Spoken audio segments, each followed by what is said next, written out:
누나, 우리가 예수님의 기적에 대해서 배웠잖아요. 이번 시간은 어떤 기적에 대해서 배울까? 그러니까.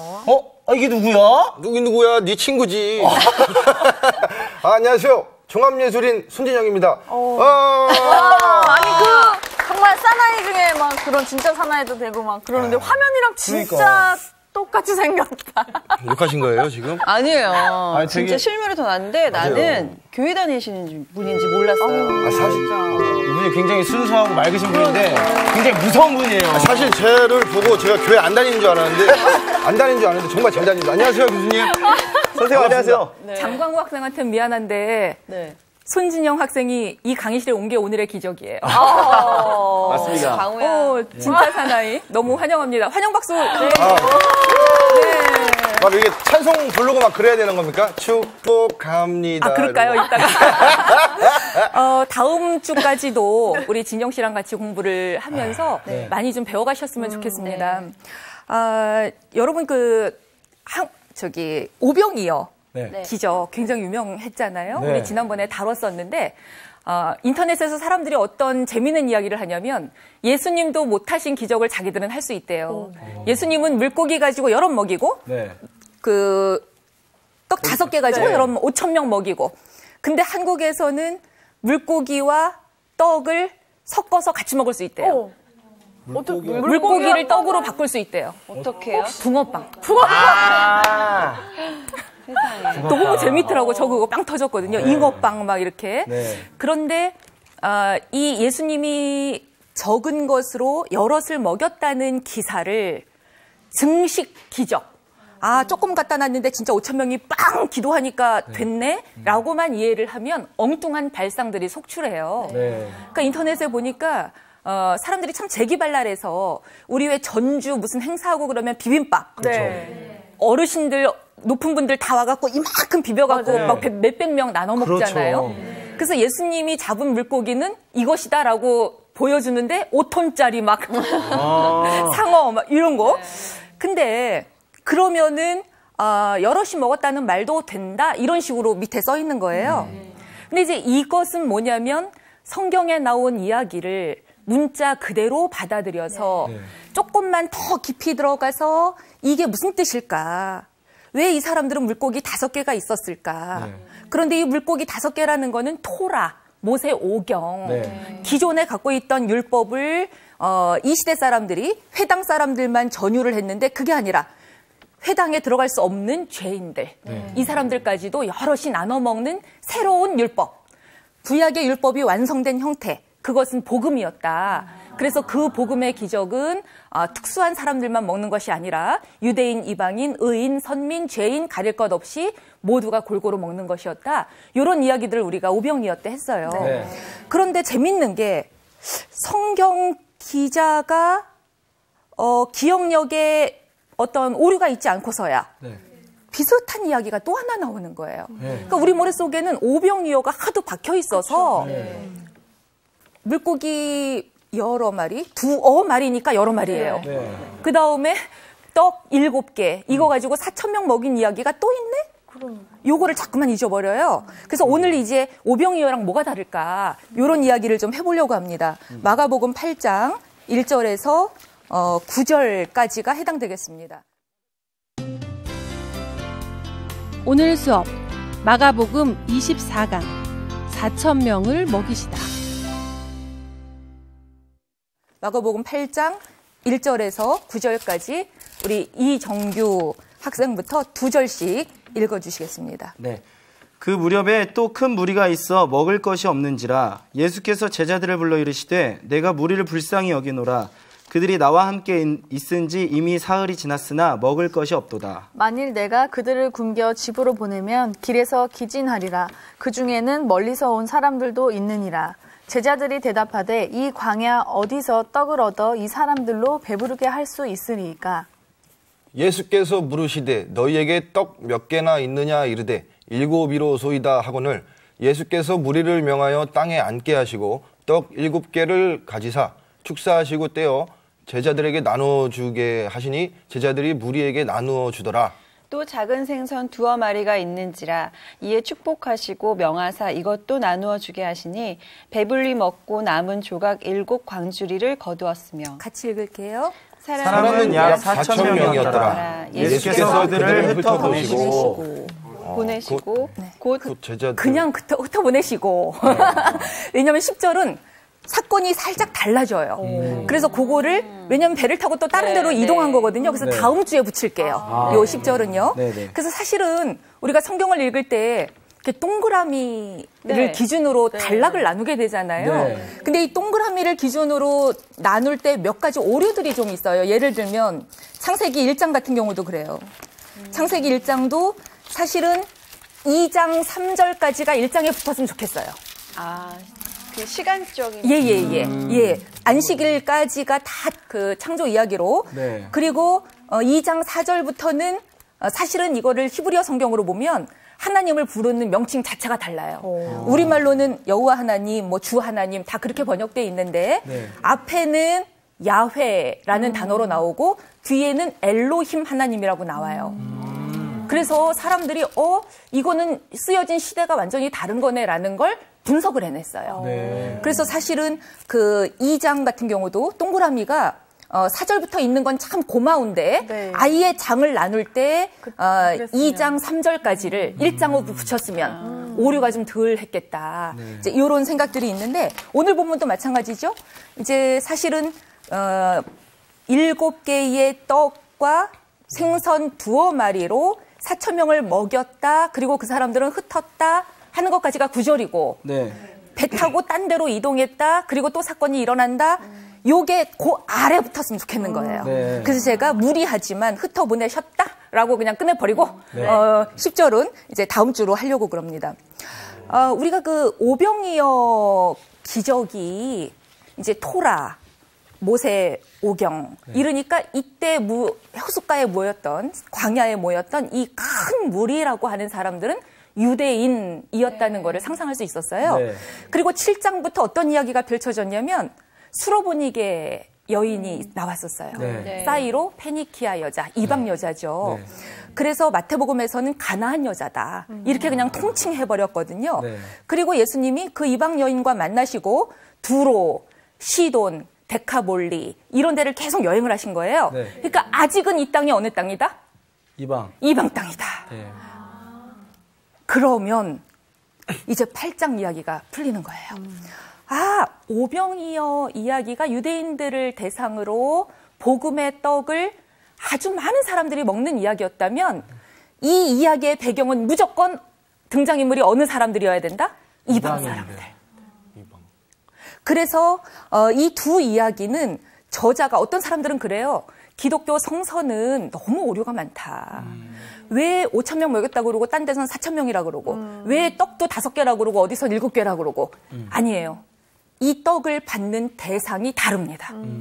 그래서 마가, 마태 모든 공간복음마다 오병이어로 5,000명 먹인 이야기, 그 다음에 7병 다어로 4,000명 먹인 이야기가 부전이 됐던 거죠. 그래서 이렇게 우리가 정리를 좀 해보고 그렇다면 8장 1절에 그 무렵에 또 큰 무리가 먹을 것이 없다. 이 먹을 것이 없다 이 말에서 우리는 뭘 생각할 수 있냐면 지난번 세례 요한을 잃고 목자 없는 양 같았던 유대인들도 율법에서 자꾸만 죄인이라 그래서 회당조차 갈 수 없던 그 유대인들도 먹을 것이 없었는데 이방 사람들도 먹을 것이 없다. 영적인 상황은 부자나 가난한 자나 유대인이나 이방인이나 다 똑같다. 아무리 화려해 보여도 그 사람은 영적으로 가난하다.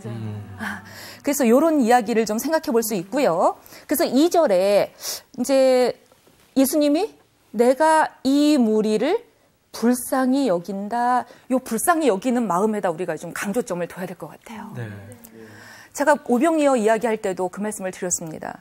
예수님이 항상 어떤 이적이라고 신비스러운 뭔가를 행하실 때는 그 동기는 항상 불쌍히 여기는 마음이에요. 근데 이때 이 불쌍히 여긴다는 마음을 우리는 동정심이라고 착각하기가 쉬워요. 근데 나는 그 사람들보다 형편이 좀 낫고 저 사람들은 내가 좀 이렇게 뭔가를 베풀어야 되는 나는 가진 자, 저 사람들은 시혜자 이렇게 생각하기가 쉽습니다. 그거 아니에요. 예수님이 불쌍히 여긴다고 할 때 이 불쌍히 여긴다 이 마음은 구약성서에서는 하나님의 긍휼이에요. 그리고 신약으로 오면 스플랑큰 이조마이라고 하는 뜻인데 창자가 뒤틀리는 애가 끓는 심정이에요. 이 애가 끓는다는 건 뭐냐면 저 사람 상황이 곧 내 상황하고 똑같은 거예요. 그러니까 예수님의 어떤 놀라운 점이라고 하면 예수님은 1세기에 갈릴리에서 나셨고 자기가 어려서 지낸 사람들은 특정한 부류의 소수의 사람들밖에 경험 세계가 그렇게 갇혀 있었을 텐데 예수님은 수로보니게 여인, 헬라의 조금 높은 여자 이런 사람을 보더라도 그 사람의 영적인 상황이 곧 내 상황. 근데 우리는 제가 그래서 지난 강의 때 영성이라고 하는 건 모모만이라는 말을 도로 바꾸는 것 같다. 그 말씀을 드린 적이 있어요. 그러니까 내 새끼만 잘 돼야 되고 우리 집만 잘 돼야 되고 우리 교회만 이런 게 어디 있어요. 나만 뭐가 출세해야 되고. 근데 이제 다 잘 되는 분위기 속에서 나도 좀 잘 되고 다른 애들도 수능 끝나고 원하는 대학 다 가서 우리 새끼도 좋은 대학 가고 이래야 우리 사회가 학벌 없는 사회 이렇게로 되면 참 좋겠는데 우리는 자꾸만이 뭐뭐만 그 이기주의라고 하는 거에 갇혀서 그렇게 되는데 이제 예수님은 항상 기적을 일으키는 동기가 불쌍히 여기는 마음이에요. 근데 우리가 사도행전 16장에서도 바울이 빌립보에서 한 여자 만나서 점쟁이 귀신 몰아낼 때 어떤 마음으로 했다고요, 바울이? 불쌍히 여기는. 불쌍히 여기는 마음이 없었던 거지. 마음이 없었어. 귀찮아서. 맞아요. 귀찮니 여기는 마음. 맞아요. 그러니까 어떤 경우에는 우리가 그러니까 내 힘으로는 할 수 없는 어떤 선행을 내가 한다 그럴 때 의무감에서 하는 경우가 제일 많아요. 해야 한다. 양심. 나는 꼭 해야 된다. 사람들이 나를 다 주시하고 있다. 내가 기독교인이라는 거 아는데 내가 좀 먼저 이러고. 하나님은 그런 거 안 보세요. 의무감 필요 없어요.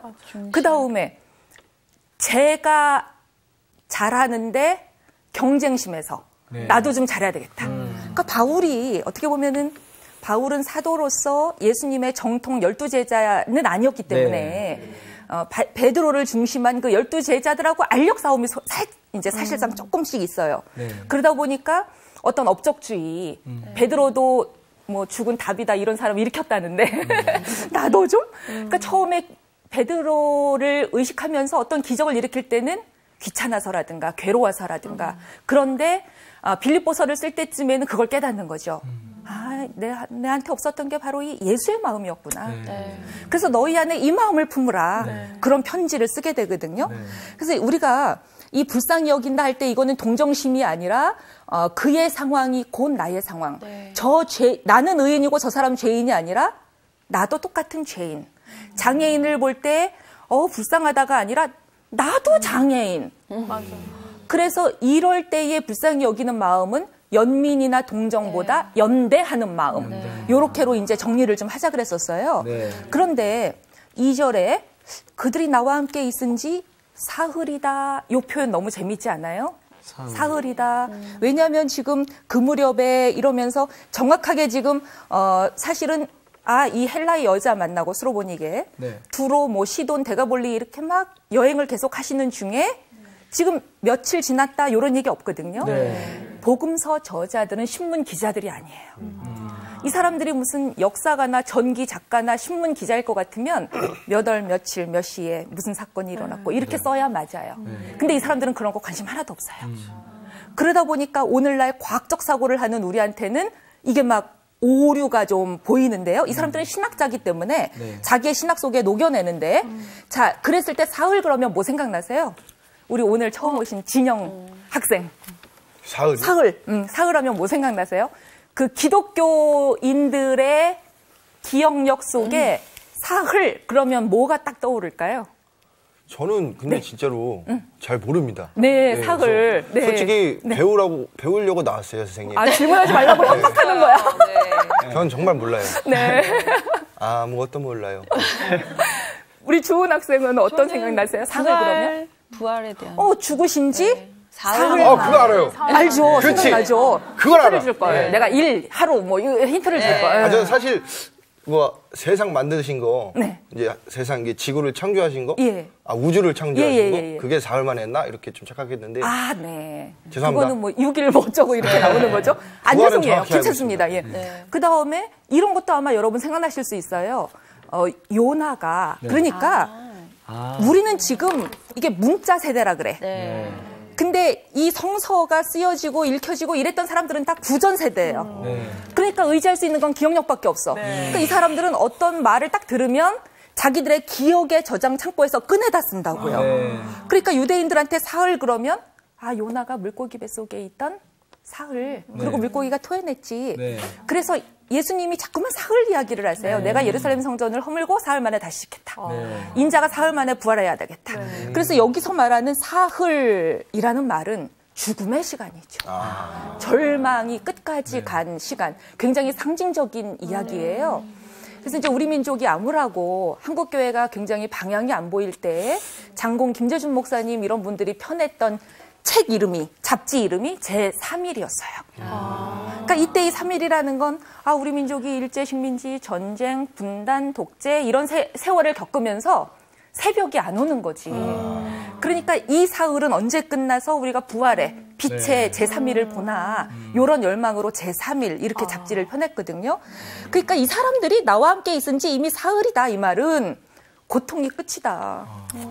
이 이방 세계의 사람들도 영적으로 너무 갈급해서 이제는 뭔가를 먹어야 되는 아주 절대절명의 카이로스다. 지금 그 이야기를 하는 것 같아요. 그래서 3절에 내가 만약 그들을 굶겨서 도로 돌려보내면 길에서 기진하겠다. 그 중에는 멀리서 온 사람들도 있다 이래요. 이 멀리서 온 사람이란 말이 이방 세계 이런 것들을 좀 함축할 수 있겠죠. 여기는 지금 갈릴리 호수 주변이라는 거 우리가 알고 있거든요. 그럼 여기에 이방인이면 막 동양인도 있고 막 그런 거예요? 그 정도까지 교통이 편했을 것 같진 않고요. 이제 지중해 세계니까 로마 제국이 다스리던 때니까 뭐 이때 이 멀리라는 게 뭐 에베소 이런 정도 지중해 연안의 도시들 이런 정도 헬라 세계의 사람들. 그러니까 이 경험 세계가 우리의 기준에서 이방인 그러면 저 사람들이 우리도 좀 염두에 둬줬으면 하는데 조선이 역사상 등장한 건 얼마 안 됩니다. 등장을 했어야 되는데. 그러니까요. 예, 그래서 여러분 저 이거 여쭙고 싶어요.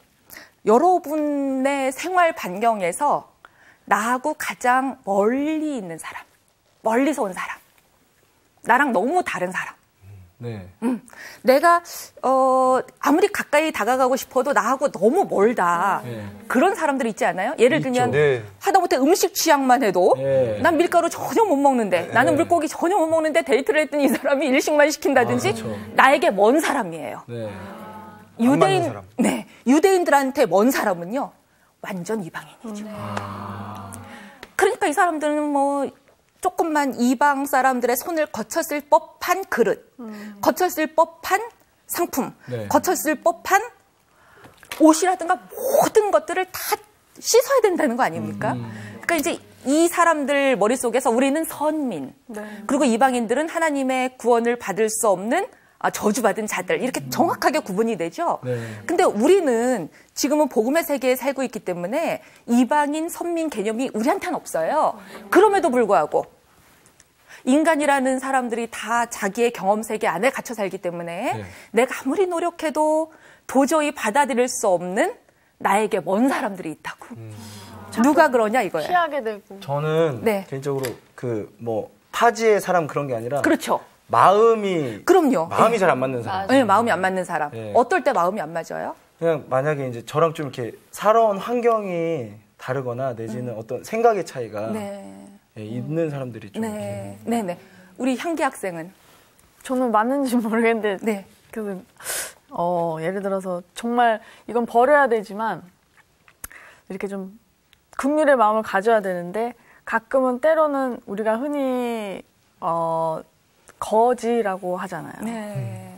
되게 막 못 씻고 정말 막 이렇게 길 가다 보면 가끔 이렇게 다니시는 분들 그분들을 보면 저도 모르게 약간 이렇게 피하게 되고 약간 그런 게 제 자신이 부끄러우면서도 현실 속에서는 약간 그러는 것 같아서.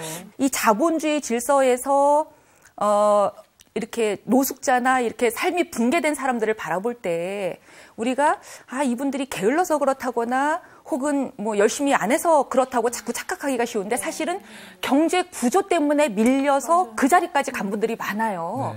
그렇게 보면 이때도 우리가 사실은 불쌍히 여기는 마음보다 그러니까 이때의 불쌍히 여긴다는 게 동정심이나 이런 거보다 그냥 1,000원 주고 말지 이런 게 아니고 이런 방식으로 삶이 붕괴하는 사람이 더 이상 나오지 않도록 그것을 위해서 우리가 더 기도하고 더 열심히 봉사하고 한국교회가 어떤 일을 하고 복지라고 하는 사회 안전망이 정리가 되는 나라로 가는데 우리가 이바지하면 이게 바로 연대예요. 예수님이 생각하는 불쌍히 여기는 마음. 너무 좋은 얘기 해주셨어요. 자, 우리 진영 학생은 어떠세요? 멀리 있는 사람이 누구예요? 저는 정치인들? 정치하는 사람 다 싫어. 네. 그냥 질렀는데, 예. 저 같은 경우는 이제 향기 누나랑 조금 반대인 것 같아요. 네. 제가 위에 사람들 저항의식이 있구나. 반발심. 그런 건 아니지만, 그냥 나라를 이끌어 가시는 분들이 정치를 더 행복하게, 더 평화롭게 이제 이끌어 가시길 좀 바라는 거죠. 그러니까 아프리카라는 곳을 제가 한 열흘을 갔다 왔는데, 거기서 과부천에 있다 왔어요. 정말 전기도 없고, 소똥으로 이렇게 그 분비물로 이제 집을 짓고 이런 데도 굉장히 행복하게 웃고 살더라고요. 그렇죠. 우리에 대해서 막 이렇게 의심 같은 것도 없고. 근데 우리나라는 조금 이제 더 평화적인 필요가 있다. 뭐 이런 생각이. 돈은 많은데 겉은 화려하지만 속은 속은 좀 행복하지 더 않다.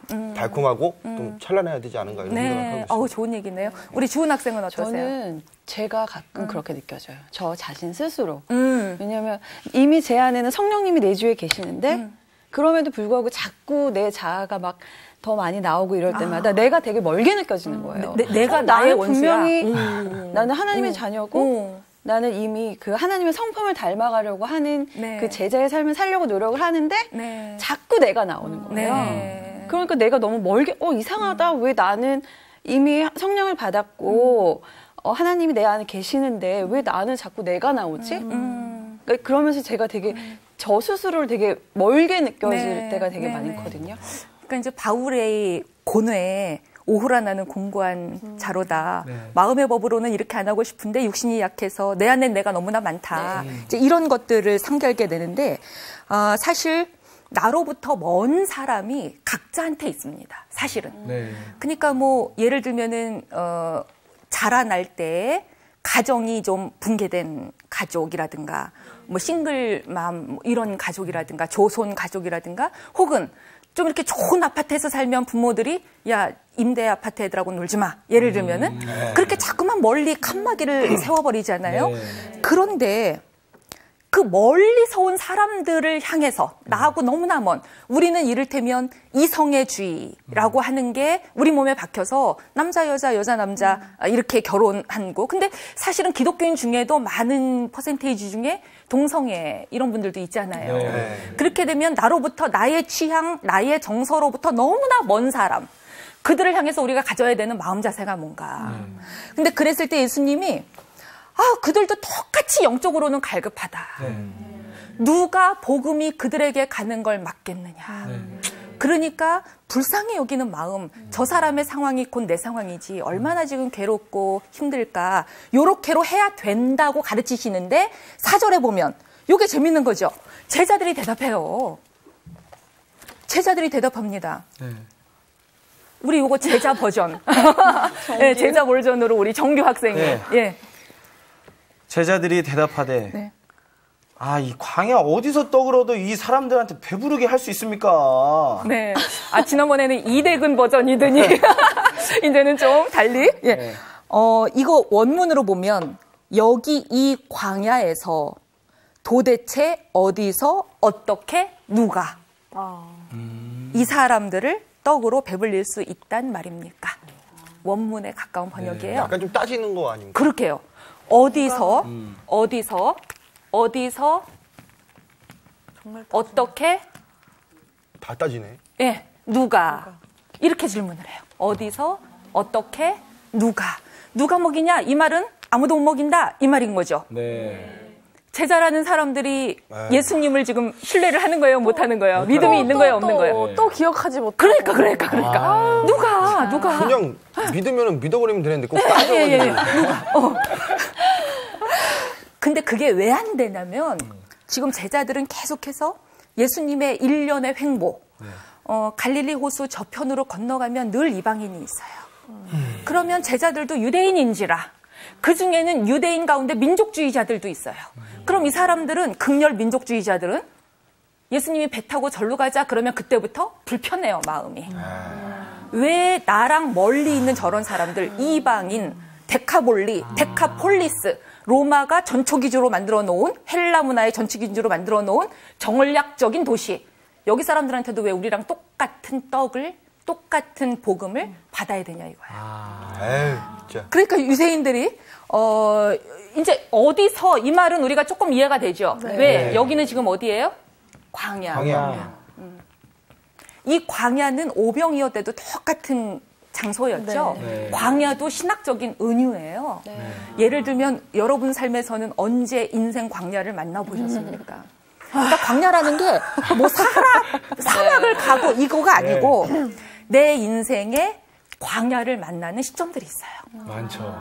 뭐 수능 끝나고 광야 만날 수도 있고 원하는 대학 못 가서 군대에서도 그렇고 연애하다가 뭐 헤어지면은 막 죽고 싶고 주식 투자 잘못했는데 쪽박 나고 회사에서 명태 잘리고 진짜 인생 광야 너무 많죠. 자, 광야는 두 가지 특징이 있어요. 여러분은 인생에서 광야를 만나면 이거는 하나님의 저주입니까? 형벌입니까? 칭찬입니까? 무슨 뭐 복입니까? 축복입니다. 한기 학생 우리 정답을 아주 그냥 성서학당 들어와서 너무 빠른 시간에 언제 얼마 안 되셨어요? 저한테 너무 가르치려고. 원래 한 살 차이가 제일 무서워요. 네. 예수님도 성령이 충만해서 성령에 이끌리어 광야로 가세요. 그리고 광야에서 3가지 시험을 당했으면 그 다음부터는 더 이상 시험이 없어야 될 것 같은데 사탄이 물러가야 될 것 같은데 항상 사탄의 시험을 늘 당하세요. 그래서 이 구원받는다, 뭐 축복받는다 이런 것들이 내 인생에 그런 게 하나도 안 닥치는 게 아니라 고난은 있지만 내가 변절치 않고 여전히 그분하고 이어져 있다는 게 그게 축복이고 그게 기적이에요. 그래서 광야에서 우리가 첫 번째 깨달아야 될 건 인생에서 광야를 만나면 이제야말로 하나님의 만나가 내려올 때구나. 그러면 두 가지 또 하나 태도가 필요해요. 저 사람이 인생에서 광야를 만났어요. 그러면 하나님한테 기도해 하나님이 다 해주실 거야 라고 옆에 사람들이 하면 안 돼요. 기독교 신앙은 두 가지 차원이 늘 있습니다. 광야를 만나면 나와 하나님의 관계가 다시 새롭게 올바르게 정립되는 시기로 삼고 감사하면 좋겠어요. 그러나 그거를 보고 있는 사람들이, 이웃 사람들이 너 광야 만났으니까 하나님이 다 해주시겠지 뭐. 그리고 난 안 도와요. 안 돼요. 십자가 신앙이라는 건 이웃들이, 친구들이 나서서 하나님이 되어줘야 돼요. 왜냐면 하나님 안 보이시잖아요. 그러니까 이 사람이 하나님의 계시, 하나님의 드러나심, 하나님의 임재를 기다리다 그분이 영 대답이 없으셔서 실족하고 그냥 삶이 붕괴되게 내비두는 게 아니라 우리가 적극적으로 이것이 하나님의 응답이다. 하나님이 날 통해서 너에게 이렇게 함께하라고 했다. 이게 임마누엘 신앙이죠. 하나님이 나와 함께 있는 듯한. 그래서 광야라고 하는 데서는 이렇게 하나님과 중간 매개자 없이 방해물 없이 직접 소통하는 장소인데 이 광야에서 그 제자들이 누가 이 말은 예수님도 못한다 이 말이기 때문에 제자들의 믿음 없음. 12명이 다 그런 겁니까? 그러게 말해요. 다 그런 거예요, 지금. 지금 마가는요, 중간중간마다 제자들을 좀 무능하게 취급을 해요. 마가의 전략이. 그러니까 자기가 위에 있는 거네요, 그럼? 아니, 그게 아니라 이제 자기도 예수님 사후에 한 50년에서 70년 사이에 글을 쓰면서 예수님을 따라다니던 제자들이 십자가 아래 아무도 없었잖아요. 다 배반하고 도망갔고. 그런데 부전정순으로 이런저런 이야기들을 모아보다 보니 예를 들면 혈루병 걸린 여인이 예수님 옷자락에 손을 대고 이럴 때 이 여자는 유대율법에서는 부정한 여자거든요. 피를 흘리고 있는 월경이 기간이 아닌데 또 계속 12년 동안 피를 흘리는. 그러면 하나님이 딸아, 네 믿음이 너를 구원했다. 예수님이 그렇게 하실 때 제자들이 지금 아무것도 모르는 거예요. 그렇죠. 아니 도대체 누가 손을 댔다 그래요? 막 이제 이런 식으로 마가가 그려요. 그래서 마가의 전략 중에 하나는 12제자 명단에 이름을 올렸다고 다 제자가 아닙니다. 숨은 제자들은 늘 있습니다. 그리고 이들이 참 제자 노릇을 한 것은 십자가 경험 이후 선생을 배반하고 도망갔다가 그분이 다시 찾아오셔서 그들을 결집시키고 부활이라고 하는 사건을 예수의 사건만이 아니라 내 인생의 사건으로 받아들이면서 그들이 변화된 거거든요. 그래서 마가의 글쓰기 전략 중에 하나가 현재의 사도들도 비판하면서 과거의 제자들도 비판하면서 그러나 어떤 부분들은 이렇게 살아가는 것이 예수의 뜻을 행하는 것이지라고 상기시키는 그 동시다발적인 전략들을 구사하고 있어요. 네. 우리 선생님 감사합니다. 자, 그래서 여기서 이 부분에서는 지금 마가가 요 4절, 9절을 삽입한 이유가 이방 전도에 늘 뜨뜻미지근한 제자들의 편견, 요것들을 이제 다시 상기시키는 건데요. 5절에 보세요. 이게 어디서 이제 이 어떻게 해결돼야 되는 거예요? 누가는 제자들은 지금 아무도 못한대요? 그렇죠. 광야라 못 구한대요? 이 어떻게라는 말. 사실은요, 헬라어 성경으로 보면 이 어떻게가 대문자로 써여 있어요. 그러니까 여기서 how to가 제일 중요한 거야. 어떻게 먹일 것이냐, 누가 먹이냐, 어디서 먹이냐는 하나도 안 중요해. 지난번 제자들은 뭐를 사서 먹입시다 막 이랬잖아요. 마을로 돌려보냅시다, 사서 먹입시다 막 이랬잖아요. 자, 오늘은 이제 제자들의 반응을 보세요. 5절에 너희에게 떡 몇 개 있느냐 이랬잖아요. 그럼 누가 먹입니까? 어디서 먹입니까? 이 말이 지금 잘못된 거죠. 7개 있습니다 이러잖아요. 그렇죠. 7개 있잖아요. 네. 있는데 왜 없다 그래요? 왜 없는 척 했어요? 우리한텐 안 줄 것처럼. 주기 싫어서. 이건 내 거니까. 내 거니까 나만 먹으려고. 욕심쟁이. 내 거니까 이방인들 주기 싫어서. 이방인들 주기 싫어서. 네. 떡이 없는 게 문제가 아니라 불쌍히 여기는 마음이 없는 거죠. 마음이 없는 거죠. 네. 그래서 이 먹일 마음이 없는 이 상태를 우리가 둔한 마음, 완고한 마음, 포로시스라고 하는. 포로시스. 예. 헬라어로는 포로시스라고 하는 마음인데, 네. 너희들은 마음이 둔하다, 완고하다, 완악하다라고 할 때 항상 이 표현이 쓰여요. 네. 근데 이 표현은 불순종과 죽음을 동시에 상징해요. 그러니까 우리 안에 그 마음이 없는 한 우리는 부활 생명도 없는 거예요. 네. 그래서 이 어떻게라고 하는 전제 조건으로 예수님이 이제 어떻게를 가르쳐 주시는 거예요. 자, 7개를 받으셨어요. 무리를 명했어요. 땅에 앉게 하셨어요. 떡 7개를 가지사. 이거 되게 재밌어요. 원래는요, 헬라어 원문에는 받으사, 받다 이렇게 나와요. 근데 예수님이 떡을 7개를 받다 그러면 제자들이 7개 있었으니까 제자들이 갖다 드린 것처럼 우리 머릿속에 생각되잖아요. 네. 그러면 우리가 그 떡이라고 하는 게 수로보니게 여인이 뭐 자녀들만 먹나요? 우리도 개도 네. 부스러기에서 떨어지는 이방인이 스스로 개처럼 스스로를 낮춘 거죠. 개도 떡은 먹을 수 있습니다. 그래서 이 떡은 예수님이 너의 로고스가 너를 살렸다. 그래서 로고스라고 우리가 알아들었어요. 네. 그러면 이 로고스는 누구한테 있어야 돼요? 이 로고스는 누가 줘야 돼요? 누가 줘야 되냐고요? 네. 이 로고스의 출처가 어디여야 돼요? 성경, 말씀, 예수님? 네. 예수님과 하나님은 하나라고 하시니까. 네. 이 떡은 지금 만나라고도 이해할 수 있어요. 네. 그리고 지난번에 우리 정주훈 학생이 이야기한 것처럼 레마라고 이야기할 수도 있어요. 네. 그러면 이것은 출처가 여기여야 맞죠? 네.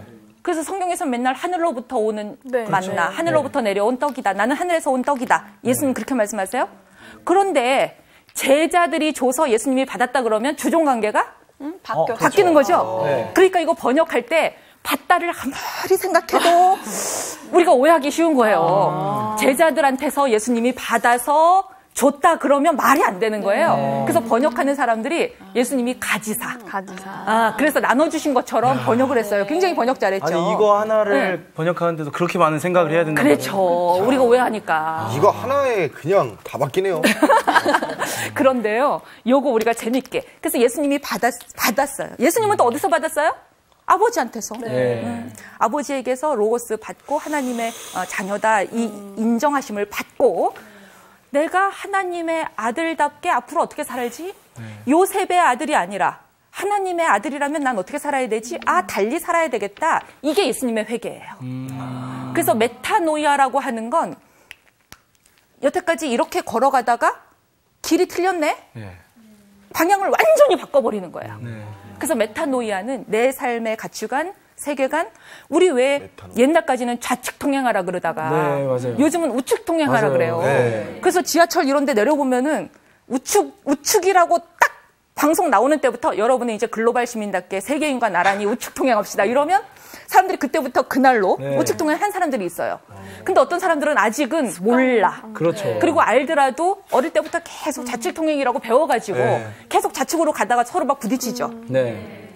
메타노이아라는 회개라는 말은 어제까지 좌측 통행했는데 오늘 예수님이 그렇게 살지 말라고 하니 우측 통행 해보는 거예요. 너무 어려운 거예요. 사실은 이거 굉장히 어렵습니다. 그래서 예수님도 하늘로부터 받으셨어요. 내가 가진 것. 여기 성경에 지금 가지다라고 번역했잖아요. 내가 가지사. 내가 가진 것은 내가 뭘 잘해서 스스로 얻은 것이 아니라 하늘로부터 받은 것이라면 이걸 일컬어 무소유라고 하는 거예요. 안 줄 수가 없죠. 안 줄 수가 없죠. 이렇게 생각한다면 내가 뭘 해서 이렇게 된 게 아니라 받은 것이라면 한국교회가 교회도 세습하지 않죠. 무소유죠. 근데 이거는 내가 읽어서 이만큼 불렸고 누구 주기 아까워서 자녀한테 준다. 이렇게 되면 받다, 가지다. 이거에 대한 개념 정리가 좀 안 돼 있는 거죠. 그래서 사실은 이렇게 받았으면 예수님의 그 다음 순서는 감사하는 거예요. 받았으니 선물은 다 감사한 거죠, 뭐. 그래서 축사하시사 이 말이 감사하시고 떼어서 나누어 줬다. 이런 거예요. 요거 이제 그림 하나 보면서 이야기를 좀 맺어야 되겠네요. 와, 오랜만이다. 예, 여러분 이게 렘브란트. 렘브란트는 자꾸만 이름이 길어가지고 풀네임을 잘 안 해주게 돼요. 렘브란트, 헤르멘, 조반, 레인 뭐 이런 이름이에요. 잠깐 방금 말씀 좀 이렇게 더듬더듬 하신 거 아니죠? 그쵸. 다 이야기하신 거. 찾아보겠습니다. 그러니까 이렇게 레인 강에서 온 헤르멘 존 가문의 렘브란트. 그래서 이제 이름이 굉장히 길어가지고 우리가 자꾸만 렘브란트 이렇게 하는데 까라바조도 그 사람 지명 이름이라 그랬잖아요. 렘브란트가 젊었을 때 이 사마리아 사람 이야기를 유화로 이렇게 그렸어요. 그래서 이렇게 지금 장면을 보니까 여관에다가 말 태워서 내려주는 장면 같잖아요. 하나님 나라. 네? 옷을 안 입었어요. 이 사람은 지금 반쯤 벌거벗은 상태로 거의 피 흘리고 반쯤 죽어 있다. 그래서 이 강도를 나름대로 강도 만난 사람을 표현하고 싶은 거죠. 머리에 붕대를 감고 있는 건가요? 그러게 말해요. 피가 막 있어요. 남자예요? 그런데 여자예요? 남자일 것 같죠? 성경에는 안 나와요. 성경에는 잘 누군지는 안 나오는데 근데 렘브란트가 똑같은 것을 동판화로 새겼습니다. 일일이 팠습니다. 일일이 팠어요. 그런데 이 그림에서 이 판화로 팔 때까지 한 3년 걸렸어요. 유화로 그리고 판화로 팠어요. 이 그림의 구도를 보면 둘이 완전히 구도를 거꾸로 해놨죠. 그리고 거의 다 비슷해요. 사실은 등장인물 비슷한데 3년 사이에 달라진 거 하나가 있죠. 개가 있어요, 옆에? 개가 있죠. 그리고 저기 사람이 한 명 더. 창문에 사람. 그 사람은 여기도 있어요. 그래요? 예, 우물가에. 우물가에. 개 맞죠? 네. 개가 커요. 개가 있어요. 개가 굉장히 커요. 그런데 이 개를 엑스레이로 이렇게 세게 이렇게 크게 확대를 했더니 개가 지금 뭐 하고 계세요? 지금 이분이? 네? 개가 응가해요. 엄청 큰 덩어리를. 물을 뜯어먹는 줄 알았어요. 엄청 큰 덩어리를 응가를 하고 있어요. 아니 그래서 뭘 표현하는 거지? 렘브란트가 이 그림 그리고 교회가 너는 성화를 그리는 화가가 종교 화가가 불경하다고. 그런데 제가 생각해 보니까 왜 렘브란트가 여기다가 개를 그려놨을까? 그것도 불경하게도 똥 누는 개를 그 생각을 해보니까 우리가 건강할 때는 개가 똥 누고 똥 일지 쓸까요? 몇 월 며칠에 무슨 색똥을 몇 시에 넣었다, 얼만큼 넣었다 이거 안 해요. 그렇죠. 우리가 자기의 분뇨를 기록하고 기억해야 되는 때는 언제냐면 건강하지 않을 때예요. 네. 의사가 해오라 그럴 때. 네. 그래서 보고해야 돼요. 어지간하게 건강한 사람은 눈동 플러시하고 내려가면 잊어버려요. 그렇죠. 그거 다시 기억하고 싶지 않죠. 기억하고 싶지 않죠. 기억도 안 하죠. 네. 자연스럽다는 건 그런 뜻이에요.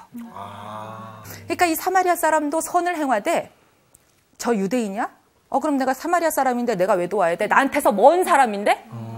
우리 민족끼리는 장벽이 있는데? 요거 계산했다면 자연스럽지 않죠. 그런데 이 사람은 너무 자연스럽게 반쯤 죽었다. 이 성경 구절도 너무 재미있잖아요. 죽었으면 차라리 편해요. 그러면 시체니까 건드리지 않는 것이 모세의 율법을 지키는 거예요. 네. 그런데 이 반쯤 죽었단 말이 애매한 거예요. 네. 왜냐하면 저게 피도 흘리고 막 이러는데 만지면 부정 타요. 그렇죠. 근데 이 사람은 그거 생각 안 하는 거예요. 몸의 배기를 개가 똥 누듯이 강도 만나서 누군가 도움이 필요하네? 다가가서 도와줬어요. 야. 렘브란트가 이 본문을 너무나 잘 이해해요. 나눔이라는 건 이런 거다. 이야. 내가 유대인이지 이방인이니 나한테서 취향이나 이데올로기나 너무 먼 사람이니 계급적으로 격차가 있느니 안 따지고 그냥 선을 행하고 하늘을 우러러 7개 있는 거 감사. 나한테 몇 개가 있는지 중요하지 않아요, 사실은. 감사하고 쪼개고 나누고 요 마음으로 모든 일들을 해나갈 때 그것은 몇천 명이 먹는 급식 기적이 일어난다는 거예요. 하늘 양식이. 그래서 한두 구절 남았지만 일단은 여기서 오늘 강의는 마치겠습니다. 감사합니다. 감사합니다. 감사합니다. 정말. 저는 선생님 말씀 들을 때마다 번뜩번뜩 이렇게 좋은 프로그램을 혼자 하고 있었어? 그래. 진작에 오지 네, 그랬어요. 이거 완전 팍 머리를 한 대 맞은 기분은 지금. 그러니까 우리는 어떻게 보면 태어나면서부터 진짜 하나님한테 좋은 선물들을 많이 받고 태어난 진짜 거예요. 불평을 많이 했어요. 저는 이제 눈썹도 없고 눈도 작고 코도 크고 피부도 최고 안 그 대신 좋고. 노래도 잘하지 목소리도 맞아. 좋지. 그럼 칭찬. 이번 주 퀴즈입니다. 여호와 우리 주여 주의 이름이 온 땅에. 찬양으로도 만들어진 이 다윗의 시는 시편 몇 편일까요? 1번 시편 1편, 2번 시편 8편, 3번 시편 30편, 4번 시편 110편. 정답을 아시는 분은 CBS 성서학당 홈페이지에 정답을 올려주시거나 우편으로 보내주시면 됩니다. 보내실 곳은 서울특별시 양천구 목동서로 159의 1번지 CBS 성서학당 담당자 앞입니다. 연락처를 꼭 남겨주세요. 선정되신 분들에게는 대한성서공회에서 성경, 송태근 선생님의 궤도남마 요한계시록, 궤도남마 사도행전, 김규석 선생님의 시편 설교 모음 행복하십니까? 아니요 감사합니다. 신우인 선생님의 이사야서 강의, 예수님의 지문이 찍힌 책 가운데 하나를 드립니다.